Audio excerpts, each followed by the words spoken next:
Bienvenidos a un nuevo espacio de VLA Global, donde compartimos con ustedes experiencia de carácter empresarial, de negocios, financiera y tributaria.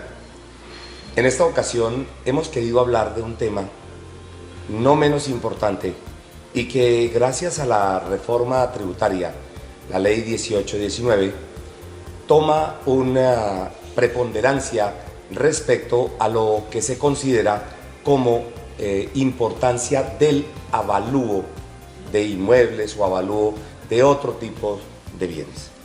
Y para ello hemos invitado y nos acompaña en el día de hoy un avaluador, Alejandro Vega. Bienvenido, Alejandro. Muchas gracias, doctor Raimundo Flores. En estos momentos, pues, los avalúos son de bastante preponderancia en cualquier tipo de empresa, ya que, pues, arrancando por las normas NIF, ¿no?, presentó esa gran exigencia para que usted tuviera al día todos sus balances, ¿no?, e información empresarial. Para todos ustedes no es desconocido que la información financiera debe reflejar la situación razonable, no la situación exacta, pero sí la situación razonable de una entidad.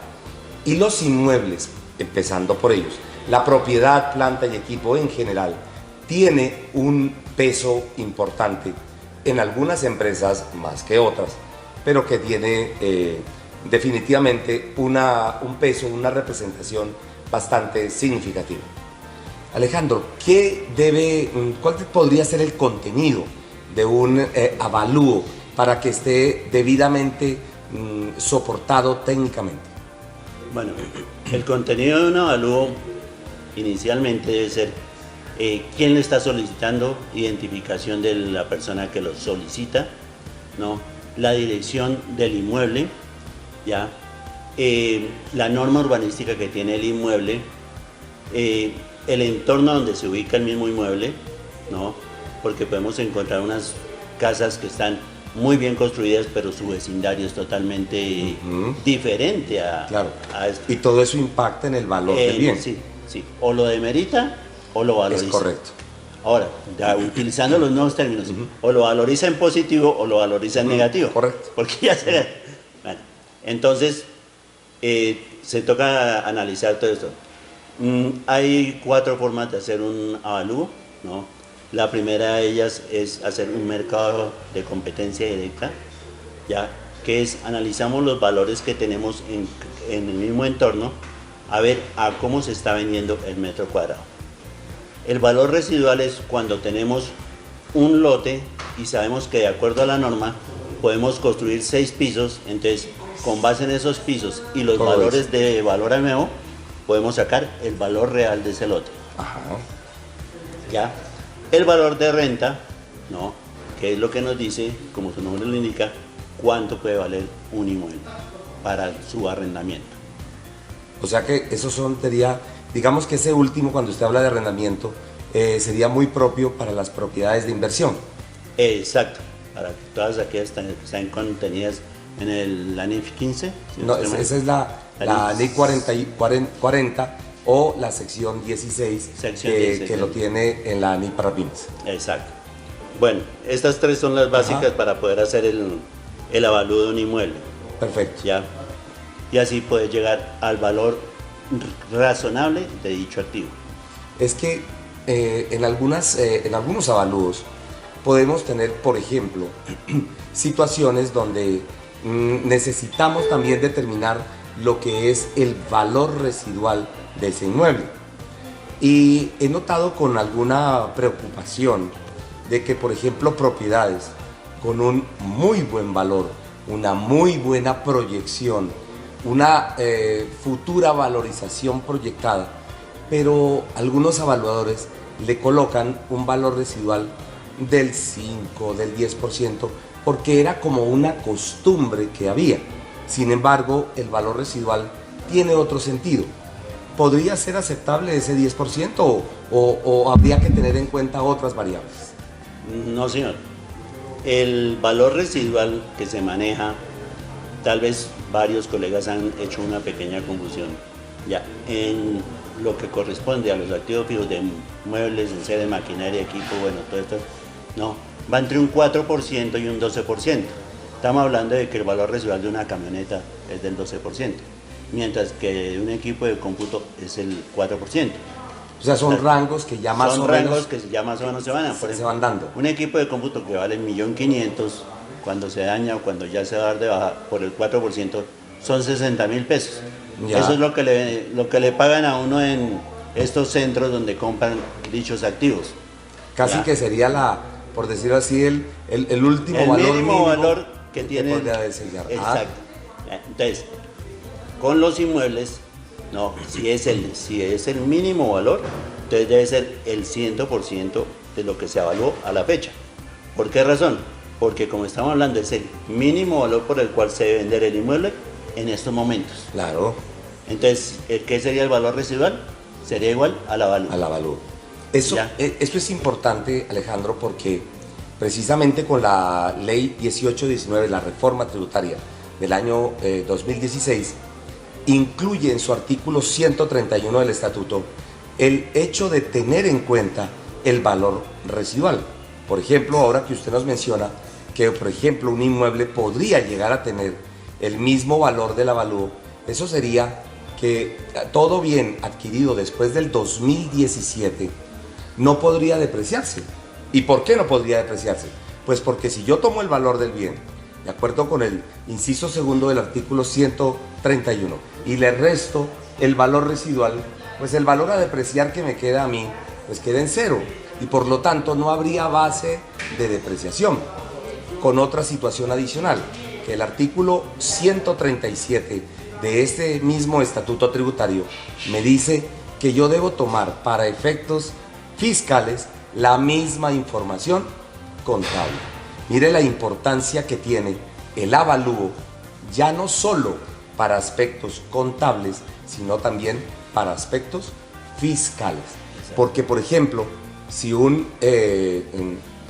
fiscalizador, si un funcionario de fiscalización visita una empresa, pues sería como no común, yo no podría decir la palabra lógico, que no tenga un avalúo. O sea, ¿cómo soporto yo que el valor residual de un inmueble es 0, es el 10%, es el 50% o, como usted bien lo ha dicho, es el 100%? Yo debería tener un soporte, ¿no? Entonces se vuelve el avalúo un documento de carácter técnico y de soporte para que podamos manejar ese tipo de información. Efectivamente, doctor Flores. Cuando se hacen estos avalúos masivos dentro de las empresas, digo masivos, porque se evalúa desde el inmueble hasta el último activo fijo que contienen. Correcto. No. Entonces, debe quedar contenido toda esta información dentro del documento. Listo. Bueno, y vamos a intentar que los contadores miren más bien la depreciación por otro lado. Sí, señor. ¿Por qué razón? Porque la depreciación no es solamente coger y dividir el valor del activo entre la vida útil que tiene. Entonces, ya tenemos que empezar a manejar, son 4 factores. La vida útil, Sí, señor. esa sería la parte, ¿no? La obsolescencia del activo, el factor de mantenimiento y el factor de conservación. El factor de mantenimiento porque la empresa hace ciertas inversiones para dar mantenimiento preventivo o correctivo a sus activos. Y eso podría alarga la vida. Exactamente. Bueno, el de conservación es en el ambiente que se encuentra cada uno de los activos, ¿no? Mirar qué deterioro está sufriendo ese activo. Claro, no es lo mismo un bien que esté ubicado en un lugar cercano al mar, Sí, ¿no? Donde exacto. puede sufrir el mismo deterioro del ambiente, a un bien que está en una zona interior o en una montaña, ¿no? Entonces, ¿cierto? cambia Sería otro totalmente aspecto. esa cosa. Exactamente. Ese es otro aspecto. Y el factor de obsolescencia, ¿no? Que es con el cual nos toca manejarlo más en los equipos de cómputo. Sí. Porque ahora es más o menos 3 años, como máximo 4 años de vida útil que sale un equipo, porque la obsolescencia técnica. Es más, uno compra un computador, a los 3 meses ya ha salido uno que lo ha innovado, que lo ha mejorado, y entonces ya la obsolescencia es muy más acelerada. Correcto. Entonces, hablando ya en forma matemática, se saca la media geométrica, porque estamos manejando 4 porcentajes. Ya. Y ahí sí obtenemos el porcentaje de la depreciación real de los activos. Ahí estamos hablando de una técnica para calcular esa misma obsolescencia. Exacto. Ahora, la otra parte en la que debemos intervenir los evaluadores es darle una nueva vida útil a aquellos activos que supuestamente ya tienen su vida útil vencida. ¿Por qué? Porque en muchas ocasiones uno llega a las empresas y les dice, aplicando las normas, Sí. ¿no? La junta directiva debe determinar la vida útil de sus activos. Exactamente. Y pues si nos vamos a la realidad, los gerentes, los subgerentes, bueno, las cabeceras de las juntas directivas no saben cuánto tiene vida útil un activo. ¿Ya? Entonces toca darles esa asesoría, ¿no? Para generar las nuevas vidas útiles que se le pueden dar a esos activos, ¿no? Y de poder determinar cómo vamos a manejar todas esas partes. Usted me mencionaba que, por ejemplo, un bien inmueble podría llegar a tener unas características dependiendo su infraestructura, si es antisísmica y eso. ¿Cómo sería esa parte para la determinación, por ejemplo, de una adecuada vida útil? Bueno, se manejan dos vidas útiles con base en la norma que dictó el IGAC, que es la resolución 620 del 2008, ¿no? En la cual nos dice que si la estructura de la edificación es antisísmica, entonces o sea, que cumple con unos requerimientos, antisísmicos. O sea, eso fue dado en el año 1986, ¿no? A partir de esa fecha, todas las construcciones deben tener norma antisísmica. Ya. Y ciertas especificaciones en su estructura. Entonces, ya con base en eso, uno dice, son 100 años de edad de la construcción, y ahí, a partir de ahí se puede empezar a depreciar. Perfecto. Bueno, ya si se trata de norma que no tiene, o sea, construcciones antes del 86 y que no tienen norma antisísmica, entonces se les va a dar 70 años de vida útil. Pero ahora viene lo importante. La junta directiva, como es la que determina la vida útil, va a decir, nos vamos a quedar en esta oficina 10, 20, 30 años.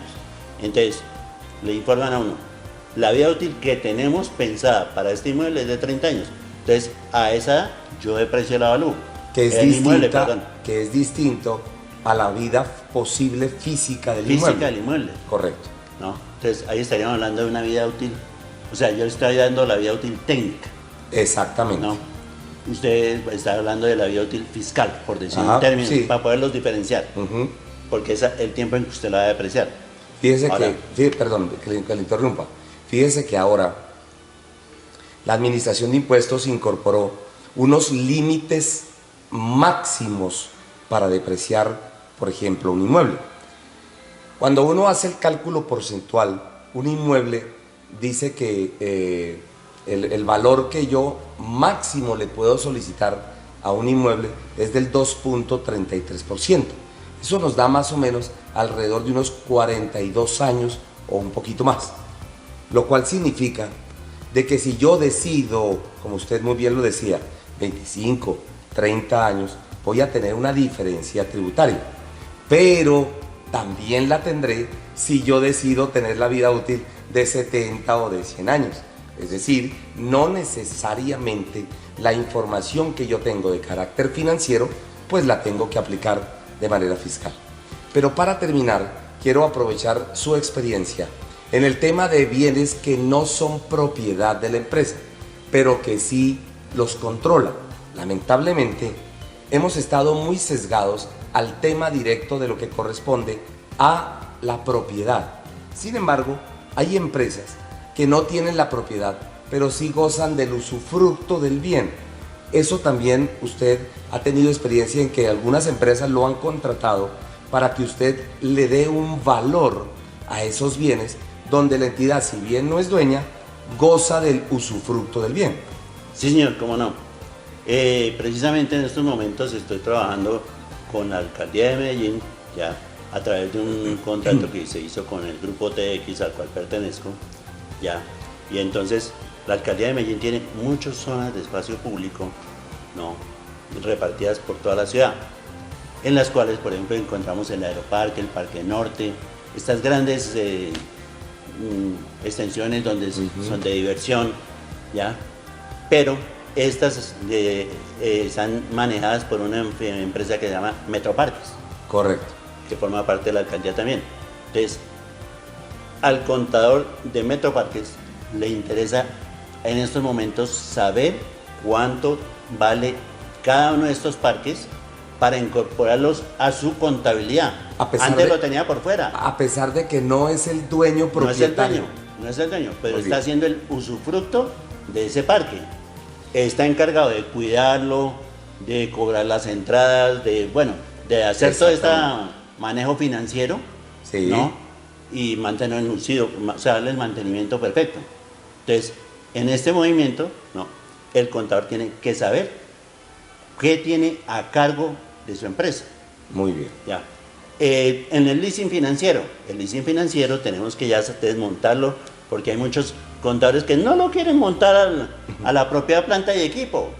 Quieren manejarlo incluso al valor de opción de compra o a unos valores muy pequeños, sabiendo que el valor real del bien es mucho más grande. Mucho más grande.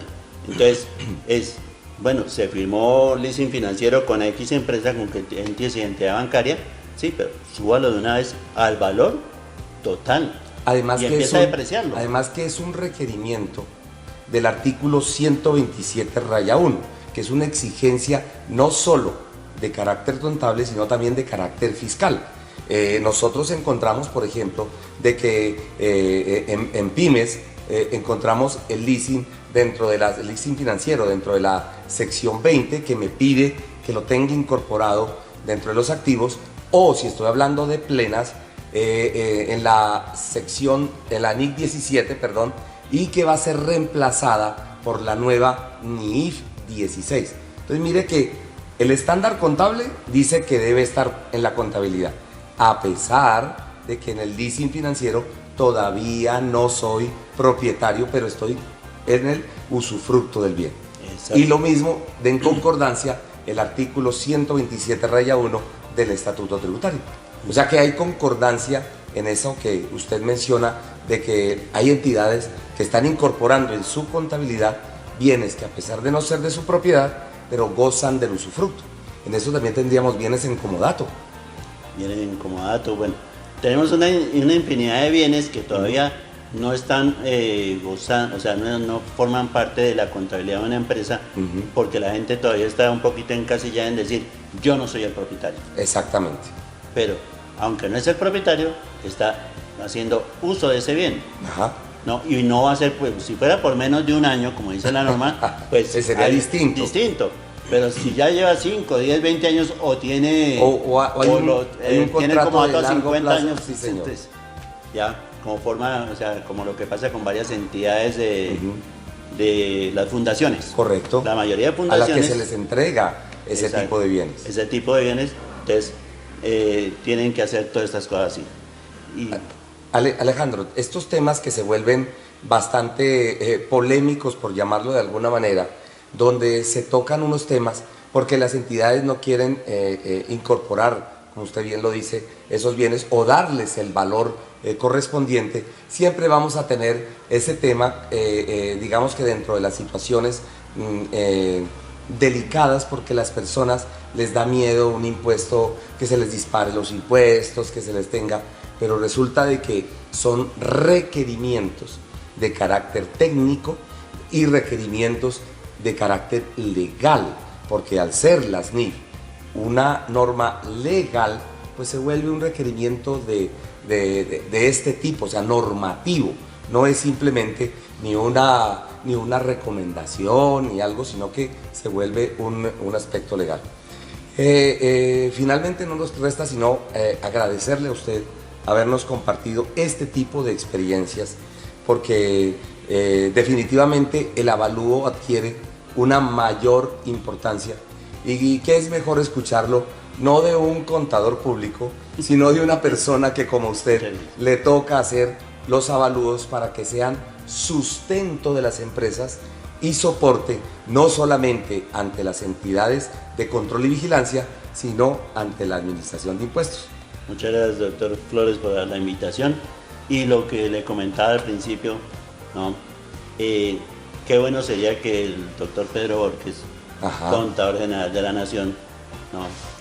Y se hablara con el procurador general de la Nación, con el contralor y con los personeros municipales para que adopten una mejor política para dar de baja los activos, porque en estos momentos hay una cosa muy a la cual le tienen susto, ¿no? Los mismos funcionarios públicos, que es darle de baja para dar de baja un activo. Exacto, darlos de baja lleva una cosa, un manejo, un procedimiento bastante engorroso, sí, ¿no? Que les hace más bien es aumentar los costos. ¿Por qué? Porque están pagando un bodegaje innecesario. Un almacenamiento. Un almacenamiento que no tiene razón de ser. Uno llega allá y encuentra, hace un inventario de esto y encuentra quemados 50, 100 CPUs, 50 pantallas de computador. Que no sirven absolutamente para nada. Ya no sirven para nada, ya no tienen ningún valor. Pero lamentablemente no le pueden dar de baja. ¿Por qué? Por el trámite que tienen que llevar a cabo, ¿no? Entonces están perdiendo dinero del Estado. Alejandro, qué gusto tenerlo en este espacio y esperamos seguir contando con usted cuando de pronto así usted lo considere, y estas son las puertas abiertas para poder seguir contando con su experiencia. Muy amables, hasta una próxima ocasión. Muchas gracias.